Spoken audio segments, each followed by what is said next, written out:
এবং আমাদের মাঝে হিজ এক্সেলেন্সি মিস্টার জো পিংজিয়ান উপস্থিত আছেন।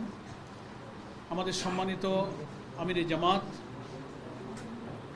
ডক্টর শফিকুর রহমানের সঙ্গে সৌজন্য সাক্ষাৎ এবং জামাত নেতৃবৃন্দের সঙ্গে মত বিনিময় হয়েছে। সে সম্পর্কে খুবই সংক্ষেপে আমরা আপনাদের সামনে ব্রিফ করব এবং আমাদের সম্মানিত অতিথি মিস্টার জো পিংজিয়ানও সংক্ষেপে একটু আপনাদের সামনে ব্রিফ করবেন। আমি সেক্রেটারি জেনারেল। সম্মানিত সাংবাদিক বন্ধুগণ, আমাদের বাংলাদেশ জামাত ইসলামীর সম্মানিত আমির ডক্টর শফিকুর রহমান সম্মানিত অতিথিবৃন্দকে জামাত অফিসে স্বাগতম জানিয়েছেন এবং ইতিপূর্বে বাংলাদেশ জামাত ইসলামীর পক্ষ থেকে দুইবার একটা ডেলিগেশন যে চায়না সফর করেছেন, সেই অভিজ্ঞতা সম্মানিত আমিরে জামাত এই প্রতিনিধি দলের সামনে তুলে ধরেছেন। যারা এসেছেন Chinese People's Institute for Foreign অ্যাফেয়ার্সের সম্মানিত কর্মকর্তাবৃন্দ এসেছেন ওনাদের সামনে। এবং আমাদের সম্মানিত আমির তার অসুস্থতা এবং অপারেশনের পর কিছুটা সুস্থ হওয়ার পর এই প্রথম জামাত অফিসে বিদেশি কোনো ডেলিগেশনের সামনে উপস্থিত হয়েছেন। সেজন্য তিনি আল্লাহর শুকরিয়া আদায় করেছেন এবং সম্মানিত অতিথিবৃন্দকে কৃতজ্ঞতা জানিয়েছেন। এবং আমাদের উভয় নেতৃবৃন্দের সঙ্গে পরস্পর পরিচিতি অনুষ্ঠিত হয়েছে। ৭৫-এর পর থেকে বাংলাদেশের সঙ্গে যে কূটনৈতিক সম্পর্ক, চায়নার ঘনিষ্ঠ প্রতিবেশী সুলভ এবং বন্ধুত্বপূর্ণ সম্পর্কের কথা স্মরণ করা হয়েছে। আমির জামাত বলেছেন যে চীন এবং বাংলাদেশ পরস্পর উন্নয়ন সহযোগী এবং আমরা একত্রে দেশের কি উন্নয়ন করতে পারি উভয় দেশের, এবং বন্ধুত্বের চেয়ে প্রতিবেশী বেশি ঘনিষ্ঠ এবং ব্রাদারলি অ্যাটিটিউড এবং ব্রাদারলি রিলেশন আমরা এটাকে খুব গুরুত্বপূর্ণ মনে করি চীনের সঙ্গে। বাংলাদেশ অর্থনীতি সহ সামগ্রিক বিষয়ে নিজের পায়ে দাঁড়াবার চেষ্টা করছে, এটা চায়না নেতৃবৃন্দের সামনে আমাদের অমিত সাহেব আশাবাদ ব্যক্ত করেছেন। এবং গত বছরের ২৪শে জুলাইয়ের যে গণ অভ্যুত্থানের মধ্য দিয়ে বাংলাদেশে যে রেজিম চেঞ্জ হয়েছে, ফ্যাসিস্ট সরকারের আমলে জামাত ইসলামীর উপরে কি জুলুম চলেছে, কি নির্যাতন চলেছে, আমাদের নেতৃবৃন্দকে কারাগারে হত্যা করা হয়েছে, হাজার হাজার লোক কারাবরণ করেছে, আমাদের নিবন্ধন কেড়ে নেওয়া হয়েছে, আমাদের অফিসগুলো বন্ধ ছিল, সেই নির্যাতন এবং আমাদের কষ্টের স্মৃতিটা আমিরে জামাত নেতৃবৃন্দের সামনে স্মরণ করেছেন। এবং তিনি আরও বলেছেন যে একটা ছাত্র জনতার উত্তাল আন্দোলনের মধ্য দিয়ে সেই সরকার বিদায় নিয়েছেন, কিন্তু বিদায় নেওয়ার পরেও ষড়যন্ত্র থেকে তারা থেমে থাকেনি। একটি দেশের আশ্রয়ে প্রশ্রয়ে তারা দেশের বিরুদ্ধে ষড়যন্ত্র করছেন। বিশ্ব পরিস্থিতি, গ্লোবাল পলিটিক্স, গ্লোবাল সিকিউরিটি, নানান কনটেক্সটে এইসব আলোচনা উঠে এসেছে। আমির জামাত সেটা এখানে অভিহিত করেছেন এবং তিনি আশাবাদ ব্যক্ত করেছেন যে আমরা কীভাবে একটি নতুন ভবিষ্যৎ, একটি নতুন বাংলাদেশ গড়তে পারি দু দেশের মধ্যে, সেই সৌহার্দ্যপূর্ণ সম্প্রীতিপূর্ণ আলোচনা তিনি প্রতিনিধি দলের সামনে তুলে ধরেছেন। বাংলাদেশের অর্থনীতি, আমাদের ব্যাংকিং ব্যবস্থা যে একেবারে লুট হয়ে গেছে, করাপশন, অর্থ পাচারে আমাদের অর্থনীতি যে ফোকলা হয়েছে সেটা তিনি তুলে ধরেছেন। জামাত ইসলামী সবসময় গণতান্ত্রিক প্রক্রিয়ায় বিশ্বাসী এবং একটি নির্বাচনমুখী দল। ওনাদের প্রশ্নের জবাবে আমাদের আমির সাহেব বলেছেন যে সকল গ্রহণযোগ্য নির্বাচনে জামাত ইসলামী ইতিপূর্বে অংশগ্রহণ করেছে এবং আমরা প্রত্যেক পার্লামেন্টে নির্বাচিত হয়ে প্রতিনিধিত্ব করেছি।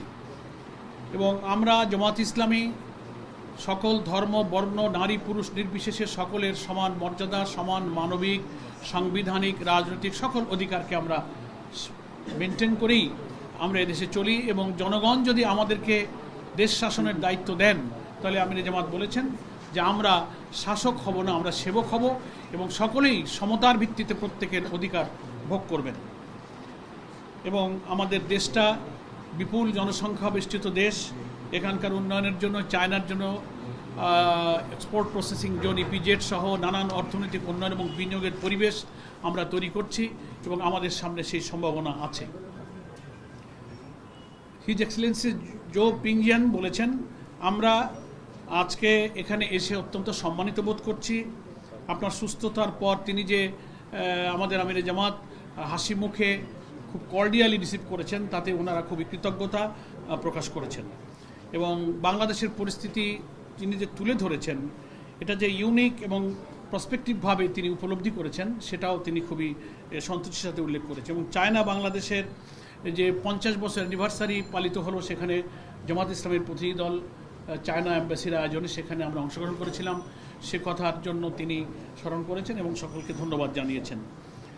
এবং উনি উল্লেখ করেছেন যে চায়না সব প্রতিবেশীর সাথে সুসম্পর্ক রক্ষা করে চলতে চায়। একবিংশ শতাব্দীতে একটি নতুন উন্নত বিশ্ব গড়ার জন্য চায়না কাজ করছে এবং চায়না কমিউনিস্ট পার্টির নেতৃত্বে কী অগ্রগতি চায়নাতে হয়েছে তিনি আমাদের আমির সাহেবকে বলেছেন যে আপনি এবং আপনাদের প্রতিনিধি দল সফরের সময় নিশ্চয়ই সে দৃশ্য আপনারা দেখে এসেছেন। এবং চীনের আধুনিকীকরণের জন্য চীনের বিপ্লবের যে 1949 থেকে 2049 এই শতাব্দীর বাকি অংশ অতিবাহিত করার জন্য প্রতি 5 বছরে 5 ইয়ার্স প্ল্যানের মধ্য দিয়ে তারা ডেভেলপমেন্ট এবং মডার্নাইজেশন করার জন্য যে উদ্যোগ নিচ্ছেন, এটাও আমাদের সম্মানিত মিস্টার জো পিংজিয়ান জামাত নেতৃবৃন্দকে অবহিত করেছেন। এবং তিনি এটাও উল্লেখ করেছেন যে আন্তর্জাতিক পরিবেশে আমরা যৌথ পার্টনারশিপের ভিত্তিতে উন্নয়ন অগ্রগতি করতে চাই। অবকাঠামোগত উন্নয়ন, বিশ্ব নিরাপত্তা অর্থাৎ গ্লোবাল সিকিউরিটির প্রশ্নে গ্লোবাল ইনিশিয়েটিভের যে মহান একটা আদর্শ, সেটা নিয়ে চায়না বিশ্ব রাজনীতিতে এগিয়ে যাচ্ছে। এবং তিনি বলছেন যে কোনো দেশ শুধু আয়তনে বড় হলেই বড় হয়ে যায় না, বিশ্ব দরবারে বিশ্ব সভ্যতায় সকলেরই অধিকার এবং মর্যাদা সমান হওয়া উচিত। এবং গ্লোবাল গভর্নেন্স ইনিশিয়েটিভের যে একটা মহান উদ্যোগ চীন গ্রহণ করছে সে সম্পর্কে তিনি তুলে ধরেছেন। আঞ্চলিক ও বিশ্ব পরিবেশের বিবেচনায় বাংলাদেশ চায়না ভবিষ্যতে উল্লেখযোগ্য অগ্রগতি যৌথভাবে রাখবে এবং বাংলাদেশের সঙ্গে কিছু কৌশলগত স্ট্র্যাটেজিক ডায়ালগ ওনারা প্রয়োজন অনুভব করেন। পার্টি টু পার্টি জামাত ইসলাম এবং চায়না কমিউনিস্ট পার্টি এর একটা সুসম্পর্ক এবং মত বিনিময় এবং স্ট্র্যাটেজিক্যাল ডায়ালগ ওনারা অনুভব করেন। সম্মানিত আমির জামাত ওনাদেরকে ধন্যবাদ জানিয়েছেন এবং সরকারের সাথে সরকার G2G পার্টি টু পার্টি উভয় রিলেশনটা মেনটেন হবে চায়নায়। ওনারা জানতে চেয়েছেন আগামী নির্বাচনে আপনারা অংশগ্রহণ করবেন, তার কি প্রস্তুতি। আমাদের আমির জামাত বলেছেন আমরা সবসময় নির্বাচনমুখী দল, আমাদের নির্বাচনের প্রস্তুতি আছে, ইনশাল্লাহ আমরা নির্বাচনে অংশগ্রহণের যাবতীয় প্রস্তুতি গ্রহণ করছি। মানবাধিকার প্রশ্নটা এসেছে, আমাদের আমির জামাত বিশ্ব পরিস্থিতি, বিশ্বের মানবাধিকার যেখানে যেখানে লঙ্ঘিত হচ্ছে, ফিলিস্তিনের জনগণের প্রতি, গাজার মুসলমানদের প্রতি যে অত্যাচার হচ্ছে সেই মানবাধিকার লঙ্ঘনের কথা তিনি তুলে ধরেছেন। সিরিয়া, ইরাক, ইভেন মায়ানমারের দৃষ্টি আকর্ষণ করা হয়েছে। এসব ক্ষেত্রে বিশ্ব রাজনীতিতে চায়নার একটি উল্লেখযোগ্য ভূমিকা এবং অবদান প্রয়োজন। আলোচনায় ইউক্রেন রাশিয়ার পরিস্থিতিটাও এসেছে যে এই সব মানবাধিকারের লঙ্ঘনে বড় বড় শক্তি পেছন থেকে যে মদত দেয় এ ব্যাপারে আমাদের সকলের ঐক্যবদ্ধভাবে ভূমিকা রাখা উচিত। সম্মানিত সাংবাদিক বন্ধুগণ, এই সব আলাপ আলোচনা আমাদের মধ্যে উভয় দলের মধ্যে হয়েছে। আমি এখন রিকোয়েস্ট করবো, I request His Excellency Mister Zhou Pingjian please remark some few words to journalists. Thank you. Good morning, everyone. Good morning. I wish I could understand the local language so I can better figure out what my friend was briefing about our meeting. But I heard Malay, China, GDI, those were some keywords I can understand. This year marks the 50th anniversary of China-Bangladesh diplomatic relationship. To be exact, it falls on October the 1st in 10 days. And this year also is a China-Bangladesh people-to-people exchange year. So we CPI-FA delegation is honored to be here in Bangladesh to do our part to promote people-to-people exchange, to promote people-to-people diplomacy. China and Bangladesh are good neighbors, good friends, good partners. Since our diplomatic relations 5 decades ago, we have supported each other, treated each other as equals for win-win outcome. China is committed to the policy of good neighborliness and friendship with all Bangladeshi people. And we firmly believe by joining hands, China and Bangladesh can deliver more benefits to our two peoples and make more contributions to the region and the world. I thank you very much. Thank you. আমাদের নেতৃবৃন্দকে তো আপনারা দেখছেন, আমাদের সহকারী secretary general Ehsanul Mahbub Zubair, আমাদের publicity ইউনিটের প্রধান ছিলেন মতিউর রহমান আকন, পাবলিসিটি বিভাগের সেক্রেটারি, নির্বাহী পরিষদ সদস্য মোবারক হুসাইন, আমাদের সম্মানিত আমির জামাতের foreign affairs adviser professor doctor Mahmudul Hasan, ATM Azharul Islam, আমাদের সিনিয়র লিডার মজলুম নেতা, ওনারা উপস্থিত ছিলেন।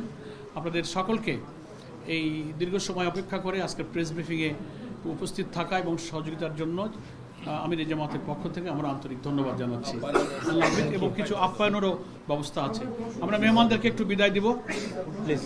আর প্রশ্ন কি? বিদায় দিই? বিদায় দিই। আচ্ছা, বলতে পারেন প্রশ্ন যদি জরুরি হয়, বলেন। দিয়েছেন, খুব খুব জরুরি, বলেন।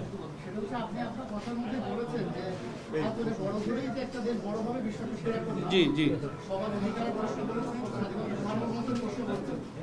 বাংলাদেশে যখনই সংসদ নির্বাচন আসে তখনই আমাদের থেকে বেশি এক বড় দেশ সবসময় নানাভাবে আমাদের সেই রাজনীতি, সেই ভোটকে, সেই নির্বাচন নিয়ে হস্তক্ষেপ করে এসছে।